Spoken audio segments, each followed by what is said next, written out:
राधे राधे। आज हम देखेंगे शिक्षण अभिवृत्ति यानी टीचिंग एप्टीट्यूड। आज इसमें हम देखेंगे कि शिक्षण का अर्थ क्या है, शिक्षण की प्रकृति क्या है। इसमें हम देखेंगे मीनिंग ऑफ टीचिंग यानी शिक्षण का अर्थ। शिक्षण एक सामाजिक और मानवीय प्रक्रिया है, यानी किसी भी विद्यार्थी को अधिगम करके हम उसकी सीखने की गतिशीलता में वृद्धि कर सकते हैं। यह एक मानवीय व सामाजिक प्रक्रिया है।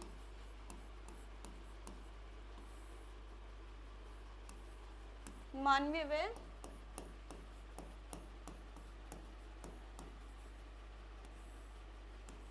सामाजिक प्रक्रिया। इसमें जो टीचर और स्टूडेंट होते हैं उनमें आपस में प्रत्यक्ष वार्तालाप होते हैं। इसके प्रमुख दो पक्ष होते हैं, एक होता है शिक्षक, एक होता है विद्यार्थी। जो शिक्षक और विद्यार्थी है वो आपस में इनमें प्रत्यक्ष वार्तालाप यानी शिक्षक क्वेश्चन करते हैं, विद्यार्थी आंसर देते हैं। इस प्रकार अधिगम करके विद्यार्थी सीखते हैं। तो इनमें जो संबंध होता है प्रत्यक्ष वार्तालाप होती है।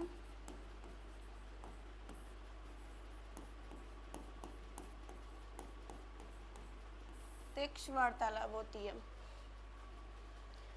जो शिक्षण है इसमें विद्यार्थियों की जो रटने की पद्धति है इसको एकदम समाप्त कर दिया गया है। जो नई शिक्षण नीति 2020 लाई गई है इसमें भी जो विद्यार्थियों की जो रटने की प्रवृत्ति थी इसको एकदम समाप्त करके विद्यार्थियों को औपचारिक और अनौपचारिक प्रकार की शिक्षा दी गई है।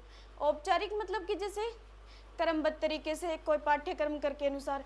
अनौपचारिक मतलब बाहरी वातावरण से उदाहरण दे दे के या बाहरी वातावरण से समझा के उनको शिक्षा दी गई है।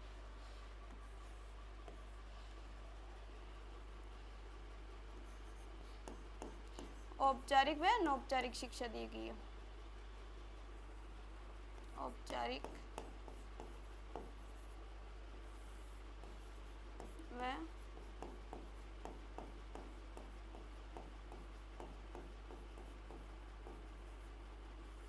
अनौपचारिक शिक्षण।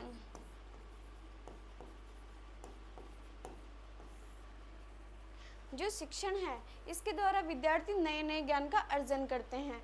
जो मेन रूप से शिक्षण है इसके तीन पक्ष होते हैं। एक होता है शिक्षक जो पढ़ाता है बच्चों को, एक होता है विद्यार्थी जो पढ़ता है, और एक होते हैं पाठ्यक्रम यानी एक जो निर्धारित पाठ्यक्रम है उनके अनुसार उनमें आपस में शिक्षण करवाया जाता है। इस प्रकार औपचारिक रूप से शिक्षा प्राप्त की जाती है। अनौपचारिक तरीके से मतलब है कि बाहरी वातावरण, जैसे घर से रिलेटेड एग्जाम्पल दे दिया, स्कूल से रिलेटेड दे दिया, या फिर अपने आसपास के समाज से रिलेटेड जितने हैं वो एग्जाम्पल दे दे के विद्यार्थियों को समझाना। अब कुछ विद्वानों ने शिक्षण की कई परिभाषा दी है, जैसे हम देखते हैं। अब हम देखते हैं शिक्षण की परिभाषाएं।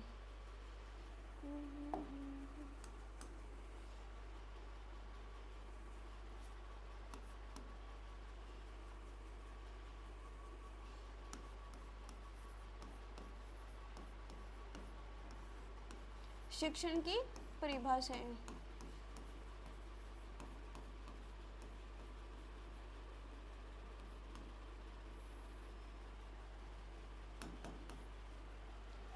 शिक्षण की परिभाषा में सबसे पहले हम देखते हैं क्लार्क के अनुसार।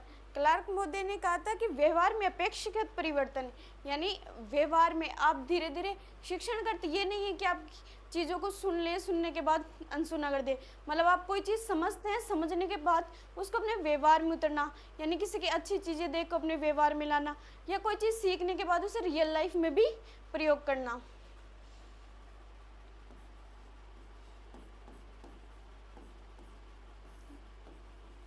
क्लार्क के अनुसार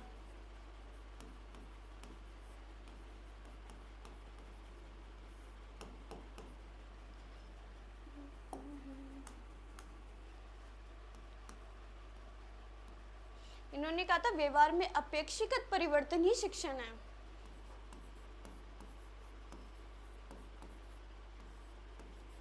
व्यवहार में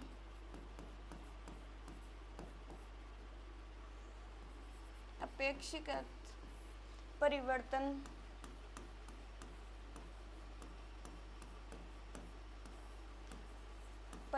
ही शिक्षण है।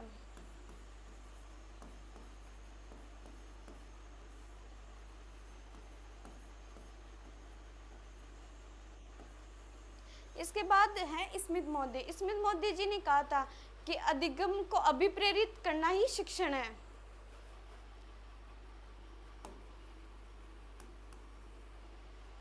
ये थी फर्स्ट क्लार्क के अनुसार। सेकंड देखते हैं स्मिथ के अनुसार।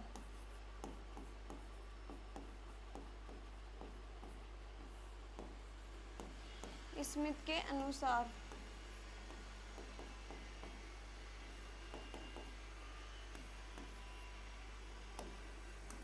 स्मिथ महोदय ने कहा था अधिगम को प्रेरित करने वाली, यानी वह सभी क्रियाएं जिनसे विद्यार्थी अभिप्रेरित होता है, यानी उनको मोटिवेशन मिलता है। यानी कोई भी चीज अधिगम करने के लिए अभिप्रेरणा दो प्रकार की, आंतरिक और बाह्य। यानी किसी भी विद्यार्थी को आंतरिक और बाह्य अभिप्रेरणा देके आप उसके व्यवहार को परिवर्तन कर सकते हो, उसको अधिगम के लिए अभिप्रेरित कर सकते हो। तो ये किसने कहा था? स्मिथ महोदय जी ने कहा था। अधिगम को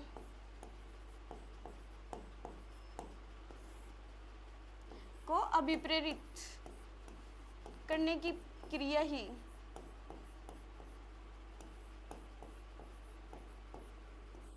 अभिप्रेरित करने की क्रिया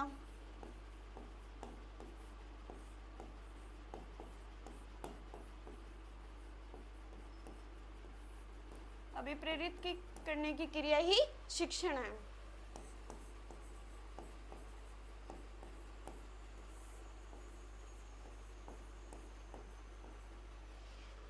अब इसके बाद हम देखते हैं पेज के अनुसार। पेज महोदय थे, उन्होंने कहा था कि जो अधिगम है वो कला और विज्ञान दोनों है। तो हम देखते हैं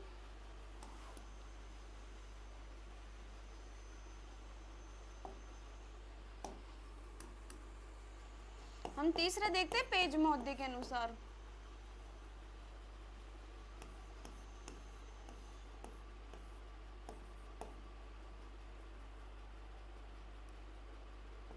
पेज के अनुसार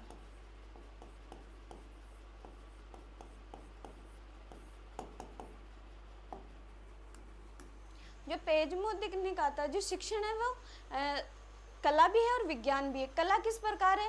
यानी कि अनुभवों पे आधारित। आप बार बार किसी चीज को करते जाते हो तो उसमें परफेक्ट हो जाते हैं। आप बच्चों को एक बार ड्राइंग देते हो, फर्स्ट बार बिगाड़ते हैं, सेकंड बार वापस, थर्ड फोर्थ या फिफ्थ बार में तो वो बहुत अच्छी ड्राइंग बनाते हैं। यानी एक प्रकार को बनाते बनाते उनको अनुभव हो जाता है। और विज्ञान किस प्रकार है? विज्ञान का अर्थ है उसमें क्रमबद्धता पाई जाती है, नियोजन पाया जाता है, उसका एक तरीके से मूल्यांकन भी किया जाता है। तो इस प्रकार पेज ने कहा था कि जो शिक्षण है वह कला और विज्ञान दोनों है।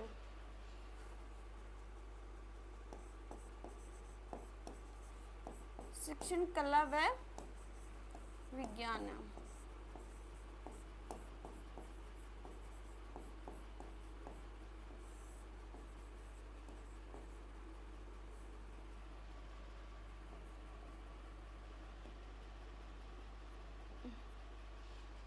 इसके बाद हम देखेंगे जो शिक्षण है उसकी प्रकृति किस प्रकार है, जो शिक्षण है उसकी विशेषताएं क्या होती है, एक शिक्षण करने से कारण विद्यार्थी में क्या क्या परिवर्तन होता है, और उसके बाद हम देखते हैं कि शिक्षण का वर्गीकरण किस प्रकार किया गया है।